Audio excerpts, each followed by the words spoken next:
You can offer your vibration intentionally. The key to being deliberate and having control over your point of attraction. Ooh, we love those words. Control over your point of attraction. You creating your own reality. You deciding what you want, and you setting the tone, and you practicing the tone, and you emitting the frequency deliberately, and you noticing what's coming in response to your deliberate offering of vibration. It just doesn't get any better than that. When you sync up with the source within you, when you sync up with all that you've been asking for, when you sync up with all that you have become, all that you have decided that you want, and all that you have already vibrationally become, that's when it gets a little dicey for some. You've already vibrationally become the vibrational version of every desire that this time-space reality has helped you to figure out.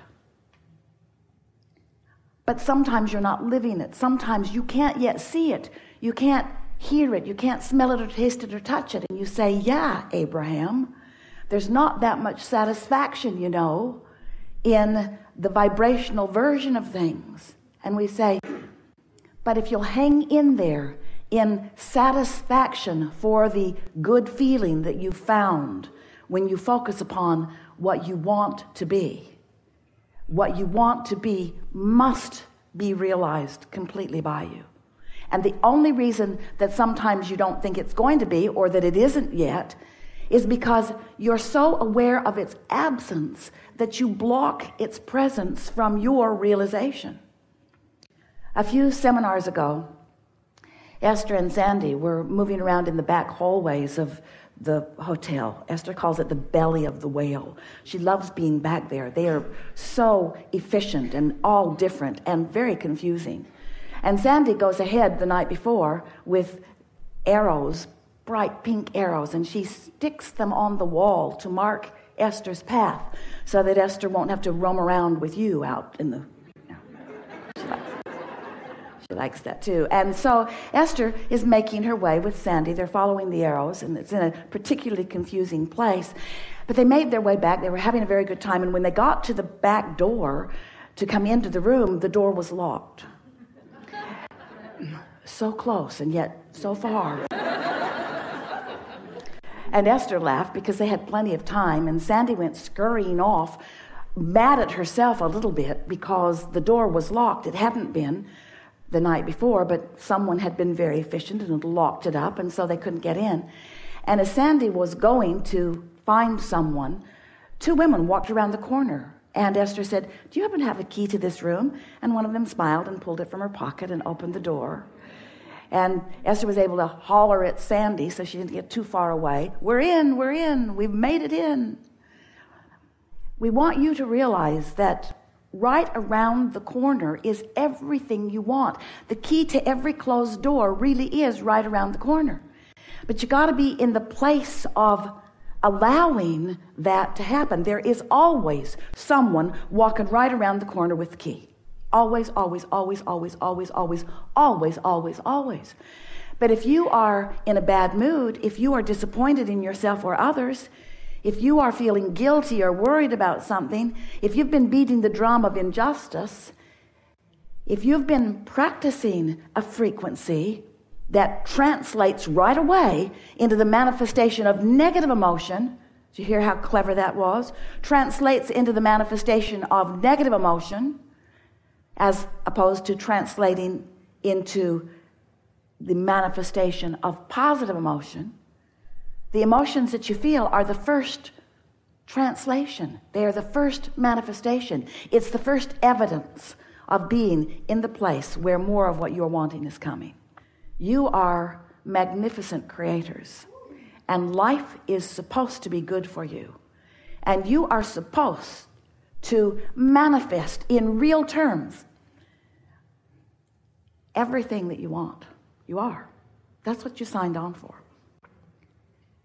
And you've been banging around in this physical experience, and you have come to many conclusions that are yours personally and that are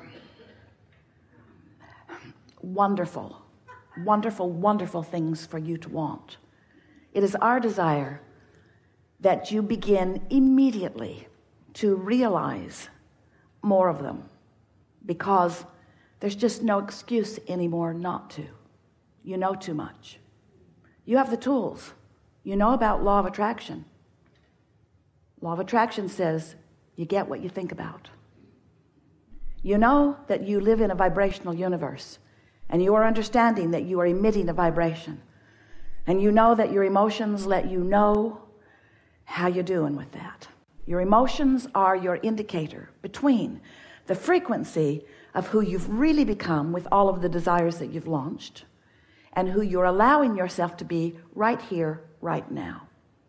So what we're really talking about all day, every day, in terms of the effectiveness of your personal creation, in terms of the effectiveness of you getting what you want and fulfilling your purpose and living your dreams and living happily ever after in the way that you intend to.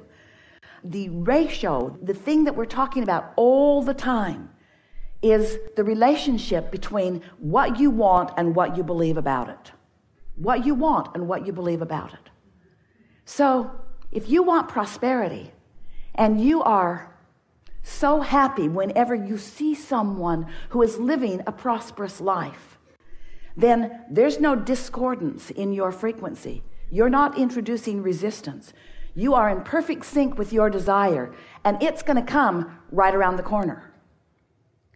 But if you are seeking prosperity and you feel concerned about those who have already got it, if you feel envious about their success or angry at them for getting there first, or mad at yourself for not yet being there, those negative emotions are your indicator that there is a vibrational variance between your desire and your practice thought, and you just can't get there from there. You've got to change your frequency. You can't walk into a different room. You can't hang around with different people. It isn't about the action. You can't even get a different job. You can't even line up different ways for money to come to you. If you don't change the vibrational frequency, the doors are going to keep being locked. You're going to be walking down hallway after hallway after hallway, complaining longer and longer and louder as you go further and further into the depths of the belly of the well that won't yield to you what you want. But when you figure it out, that you can change the frequency, not all at once, it takes a little practice. You can't just all of a sudden start believing something that you haven't been believing, because a belief is just a thought that you keep thinking. And the reason that a belief is a thought that you keep thinking is because law of attraction causes a momentum about the thought that you keep thinking. So you think the thought, and law of attraction brings you another thought like it, which then you notice. And now you're thinking about that too. So you're launching these rockets of desire, which are literally, we are not kidding you about this at all. It's literal to us because we can sense them on every level. It's not literal to you yet because you can't see it, hear it, smell it, taste it, touch it. But it is a vibrational reality. We've been calling it your vortex of attraction. And it is the sum of all that you've become. But you've been adding to it and adding to it and adding it to it. And there is a vibrational version of you that you can allow completely when you release your resistance. So it's all about vibration, and that it's much easier than you have been allowing it to be for yourself. And that from this point forward, within about 30 days of just paying attention to the way you feel, you can get a whole different vibrational set point going on, which means you're going to be different in this world to every relationship that you have with everything than you have ever been before. Because you're going to begin to offer different vibrational frequencies, which means your point of attraction is going to yield different things to you. There's just one thing that we want to say to you at the beginning of this.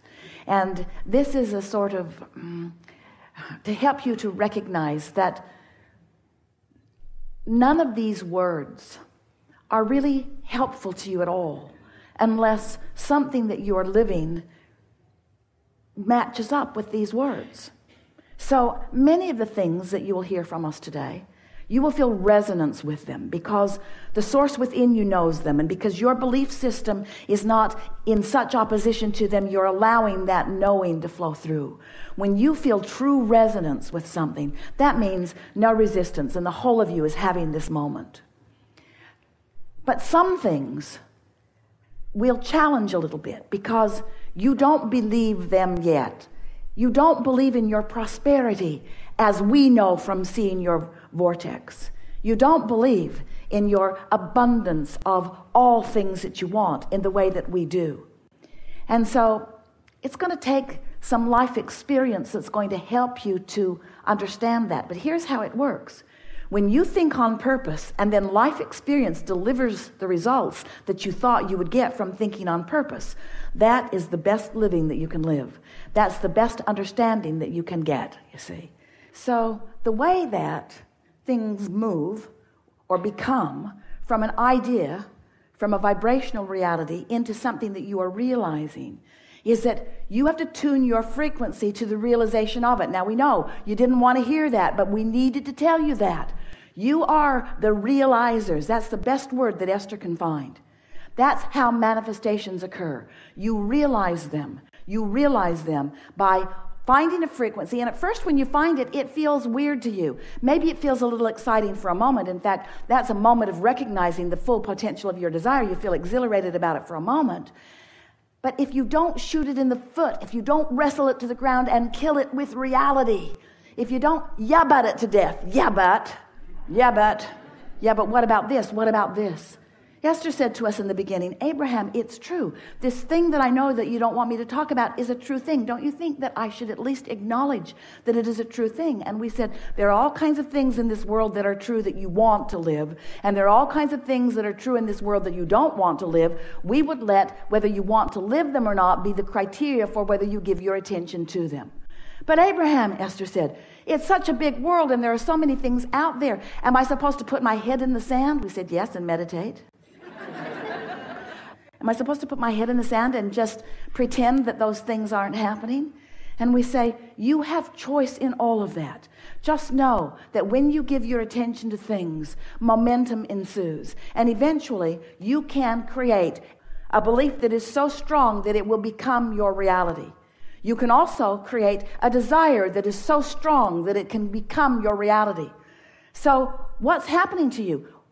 What really happens?